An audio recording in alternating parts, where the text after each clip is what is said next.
রুমিন ফারহানার সাক্ষাৎকার নিয়ে সোশ্যাল মিডিয়ার অ্যাক্টিভিস্ট শরীফ সাইদুর লিখেছেন, রিপাবলিক বাংলা, আজতক বাংলা এ জাতীয় ভারতীয় মিডিয়ায় সচরাচর নিঝুম মজুমদারদের দেখা যায়, যেখানে সে ইউনুসকে নিয়ে যাচ্ছে তাই বলে যায়। সকালে দেখি প্লট ভিখারিনী রুমিন ফারহানা আজতক বাংলায় ইউনুসের মুন্ডুপাত করে এমন সাক্ষাৎকার দিয়েছেন যে শুনলে হৃদয়ে রক্তক্ষরণ হয়। মনে হয় নিঝুম মজুমদার বক্তব্য দিচ্ছেন। একটা মানুষ কতটা নিচে নামতে পারে তার নমুনা হয়ে থাকলো। ইউনুস কি রুমিন আর বিএনপির এতটাই অনিষ্ট করলো যে ভারতীয় মিডিয়ায় গিয়ে এভাবে বলতে হচ্ছে?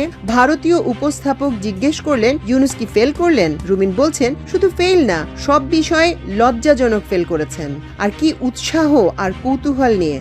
আহা, মানুষ যখন নিজের বাপ মায়ের দোষ বাড়িয়ে বাড়িয়ে শত্রুর কাছে গিয়ে বলেন, তখন অনেকের সন্দেহ জাগে সে আসলেই সেই বাপ মায়ের। ভারতীয় মিডিয়ায় গিয়ে ভারতীয় ন্যারেটিভকে 3 গুণ শক্তিশালী করা এসব সাক্ষাৎকার সেরকমই বিষয়।